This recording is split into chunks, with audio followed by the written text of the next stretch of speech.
What's up, everyone? Welcome back to Path of the Network Marketer, day 13, episode 13. All right, so in today's episode, I want to build on what we talked about yesterday with algorithm changes and how that affects, the metrics of your social media platforms.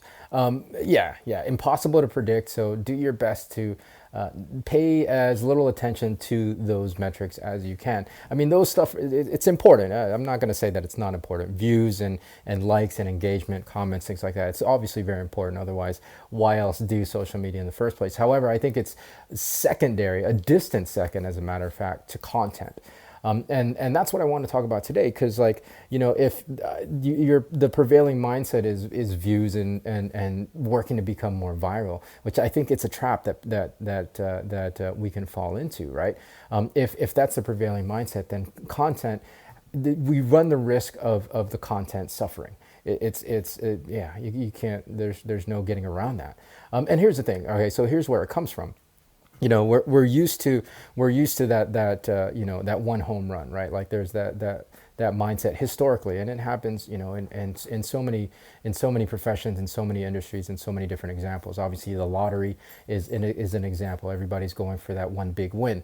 Professional sports, if you look at professional sports, millions and millions of kids around the world every year are pushing themselves harder and harder to work towards becoming that 1% that can play, that end up playing sports professionally, right? Like everybody sees the Michael Jordans and the Tiger Woods and the Serena and the Venus Williams, but like they don't know that for every thousand kids that go for it, only a small percent, like one, make it to that level, if that many, right?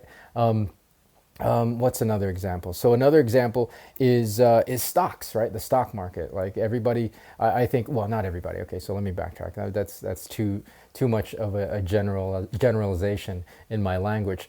There's a mindset that you can get pulled into with stocks in like trying to catch that big whale, right? Like, oh, if I had just known that Amazon 20 years ago was going to go crazy, I would have bought some stock. Or if only I had bought Tesla, when nobody knew about Tesla, right? Like things like that.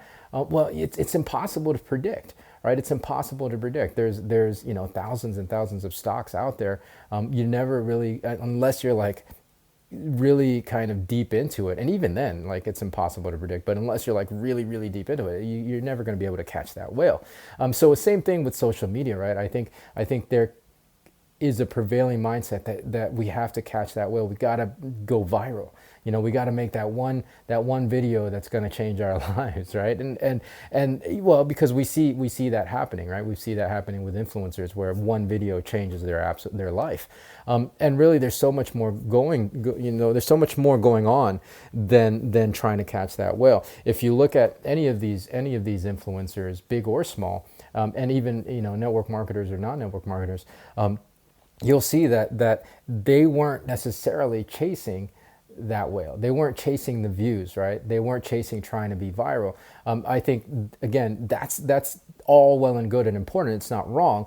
But the main thing is that their content never suffered as a result of chasing that whale, right? I think there can be a trap that we can fall into of paying so much attention to views and paying so much attention to trying to get more views and trying to go viral, that our content suffers, that we lose sight of the main purpose and the message that we're trying to share and convey with our social media efforts. Like that's the whole reason we're on social media in the first place, and if we lose sight of it, then it just kind of defeats its purpose.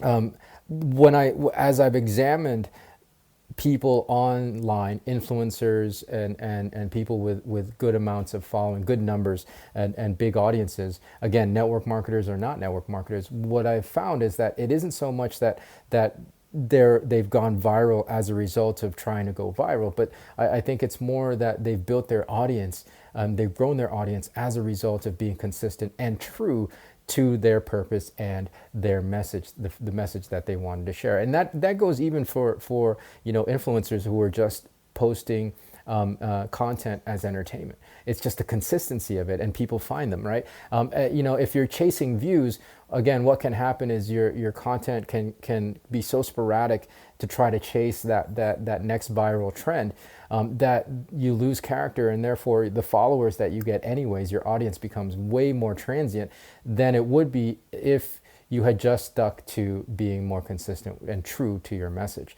And ultimately, that's the kind of audience that you want to build in the first place.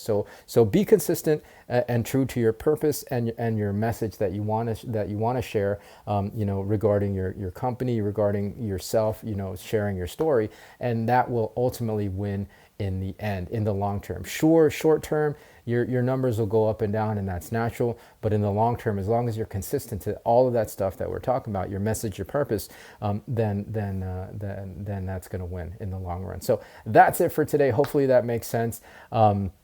Yeah, well, if you haven't already followed the show, go ahead and follow the show. Whatever platform you happen to be listening on, go ahead and hit me with a follow or a subscribe. And if ratings and reviews are available, go ahead and hit me with a rating and a review. That will obviously help us out a lot here on the show. If you're watching on YouTube, go ahead and hit the subscribe button on YouTube. Hit the thumbs up. Many more to come. There's a new episode every day, so you got something to look forward to.